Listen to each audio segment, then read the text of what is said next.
Alex, how are you? Really good. It's been a few minutes since your fight. How are you feeling? Feeling good, man. A little bit drained from the whole training camp. I really miss my family, you know. A lot of fighters stay away from their family. I'm not one of those person. I need my family close to me to remind myself every single day why I do this for. And this time, sadly, because of all the political stuff that's going on, you know, and then my baby didn't get a passport. It was tough to be away for 5 weeks from my newborn baby, but pull it through, and I just thank God for that. So, man, I'm feeling good. How did you feel about your performance? You know what? I'm very picky with myself. I'm happy that I got the victory. I thank God for that. I know I won. It was a close fight. Don't get me wrong. And yes, you know, like he did drop me once there, but I thought I won. You know, I was close to finish him too. You say he was close to finish me. Well, not really, because I knew I was not gonna give up. But I almost had him, and you know, I guess it's just part of fighting. So I'm a little bit disappointed I couldn't finish it. But at the same time, man, you know, at this level, it's not easy, you know. So he's a dog. He hasn't been finishing a while. He beat big names, and man, we pulled it through. So we're here now. Well, what was your game plan going into the fight? It was stick and move, man. Stick and move, because you know, like he's a dog. He brings the dog out of fighters, and he brought the dog out of me today. You know, he makes you fight. You know, you have no choice. You have to fight him. My plan was, to be honest, you know, stick and move. But it was really hard to do that today. Like I said, I felt very drained coming into this fight. I wouldn't say weight cut was a problem, but also weight cut is never easy. Like I said, I was just very drained, psychologically, physically, everywhere. You know, my soul was very drained. I really miss my family, and you know, I think those are the moments that you really get to learn who you are, because you know you gotta pull something really, really deep out of you to be able to go and fight again there. So part of me, to be honest, today I had a hard time being there, but man, we did it. And like I said, there is something else inside of me, which I believe is God, that makes me go through those big challenges. And man, I'm just thankful for it. So yeah. And finally, for me, looking forward to the playoffs. Is there a name that you would like to fight? Well, right now it's looking like I'm fighting my friend Olivier Messier, which, you know, is always something that I wouldn't enjoy. Probably would like to fight him on the finals. So hopefully Steve Ray, and hopefully Steve Ray gets to pull through, and you know, bunt me out so I don't fight my friend Olivier. But you know, yeah. So that's what it's looking like. Congratulations. Thanks, man. Alex, man, like how surprised were you didn't get that rear naked choke? Because it looked like you had it wrapped up. I knew he was gonna go out, so I knew he was gonna go out before tapping. So I saw his arm; he was about to tap. I'll be honest to you, I don't know how he got out of it. I knew I had it. I was squeezing, man. Probably that was the problem. I was squeezing too hard, maybe. And then I don't know. I need to go watch what happened, because you know I was going, and I'm like, I'm getting this. And I remember even talking to myself and saying, I'm gonna get this kind of rear naked choke. And sure enough, you know, when I saw the opportunity, that's why I latched in there and I just started squeezing. But he's a dog, man. Holy, like I don't even know how I didn't get it. So I have to go and watch that and see what's up. So. And Clay's a notoriously, you know, hard hitter, good striker. Did he hit as hard as you expected him to? He dropped me, but no, man. You know, I took every single punch. That one punch that he hit me with, you know, yeah, he took me out of balance. But I was back in the game right away too, right? So. I have some neck problems I gotta fix real quick, and it's just like some little tweaks I gotta do, and then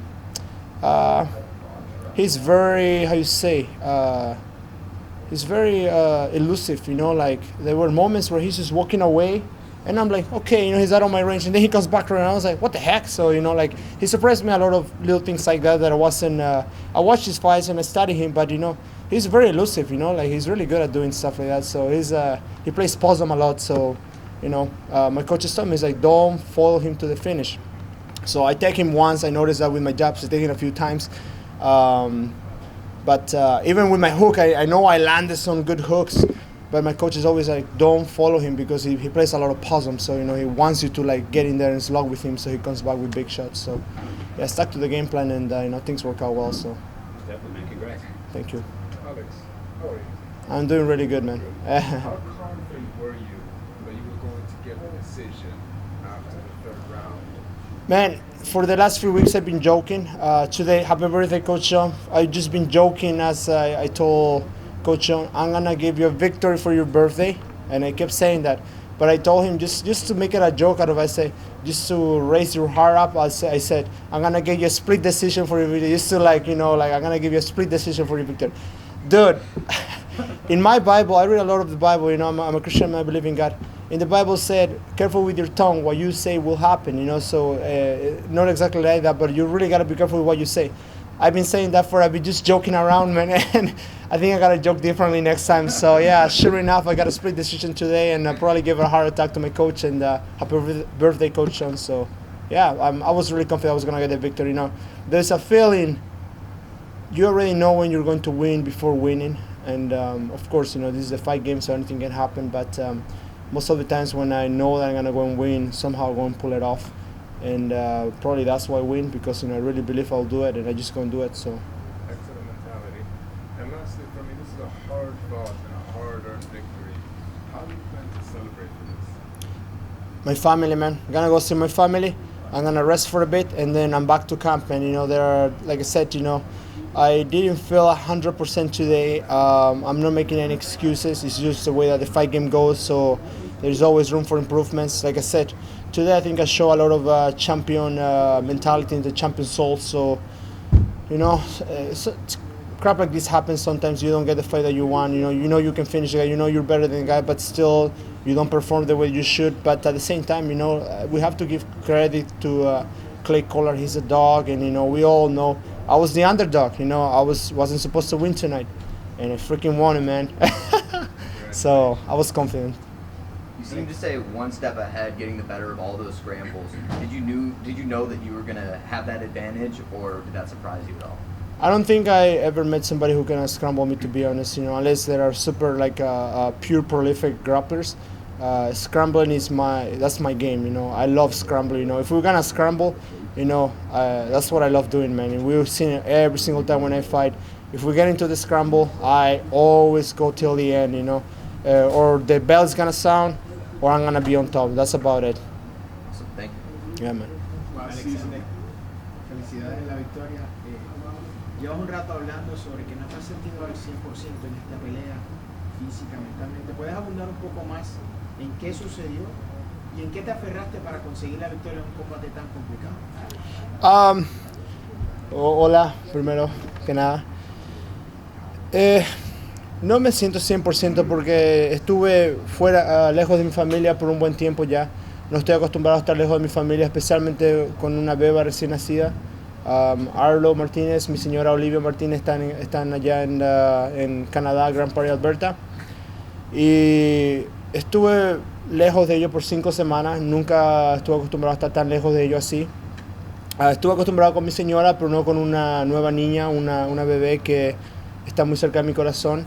Y sentí que las últimas semanas del campamento, los últimos días, ya las energías me estaban yendo, ya no quería saber más nada.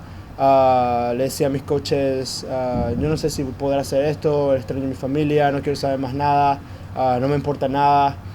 Y luego tuve que buscar algo muy dentro de mí para poder decir, bueno, esto es para mi familia, esto es para mi beba. Aquí una vez que yo decía algo, ¿cómo me iba a sentir después? Entonces tuve que mentalmente decidir que esto lo estoy haciendo por ellos y por mí mismo también.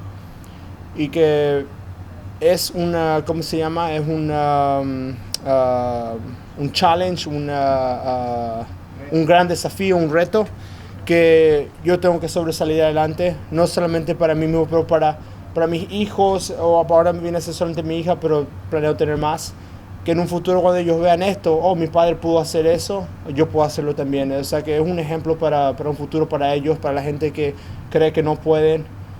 Pues yo creí que no podía, y esta semana encontré la fuerza de Dios, claro, pues soy alguien que confía en Dios y tengo mucha fe en Dios, y encontré, como se dice, esa fuerza, y bueno, estuve aquí, pero me sentí muy desgastado. Gracias. So last season you and Clay were both semifinals in the playoffs. Obviously, leading up to this fight, did it have that kind of playoff feeling where it's two elite talents in a winner-go-home scenario? Yeah, man. It was a winner go home scenario. That was it, man. There was no losers doesn't get to stay on.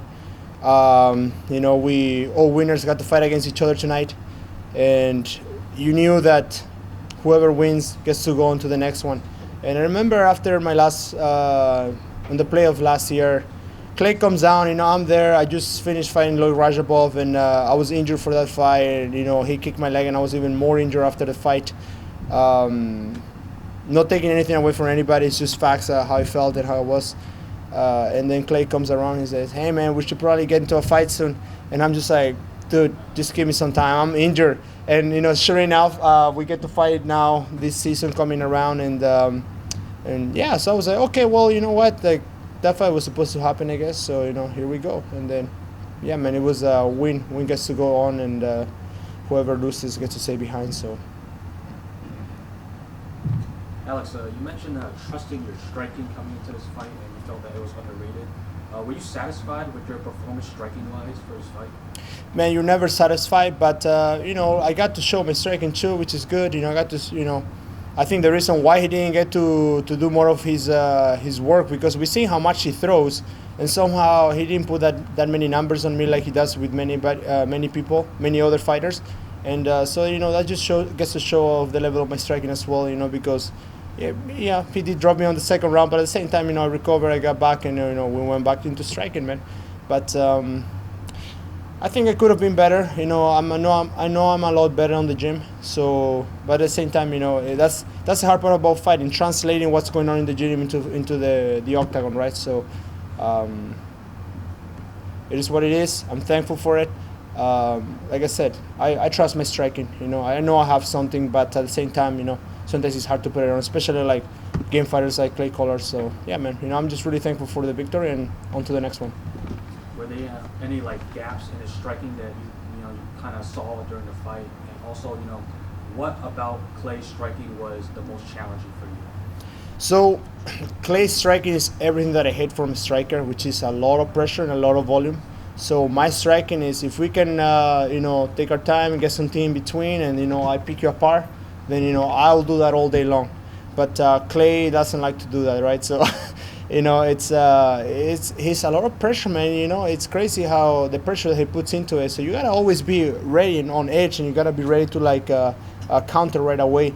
So I felt good, to be honest. At the same time, I know I could have done better, but he just brings that dog out of fighters. You have to sometimes just stick it, you stick in there and just go for it, because otherwise it's gonna pick you apart all day. So yeah, man, it's a lot of pressure. And what do you think was just the biggest factor preventing you from maybe getting a finish today in terms of striking? Because I know your style, you said you like to be elusive and counterpunch, but something that Clay was doing in this fight fairly often was when you were trying to circle, he would throw the kick.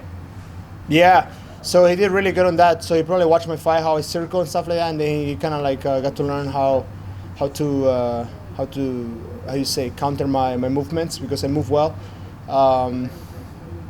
Man, I'm sure he watched tapes on me too. I watched tapes on him, and I saw the things that he did a lot, and I'm sure he saw the things that I did. So that was one of those things that he kind of tried to capitalize on. It was when I started to move to the outside.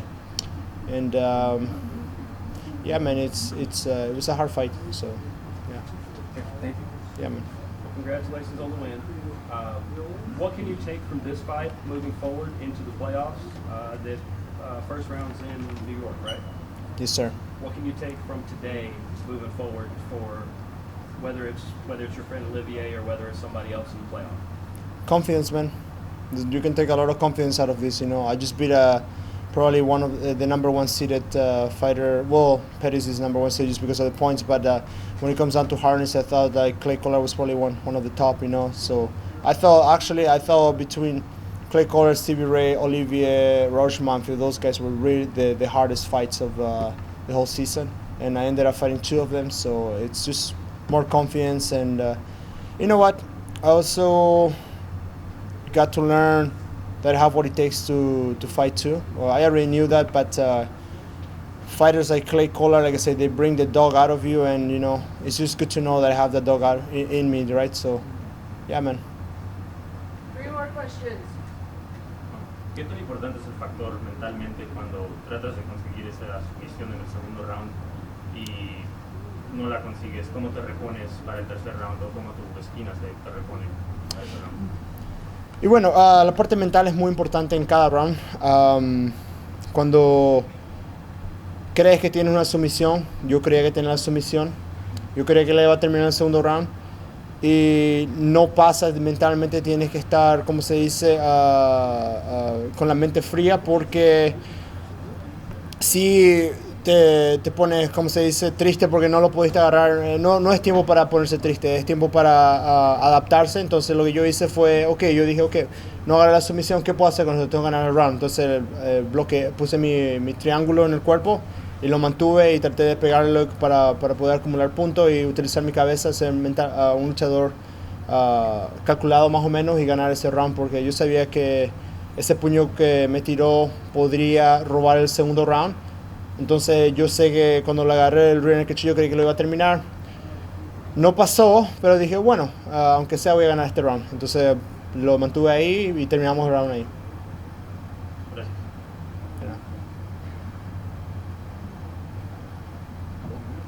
Congrats. Thank you so much. Yeah, man, thank you guys, appreciate it. Felicitaciones por la pelea.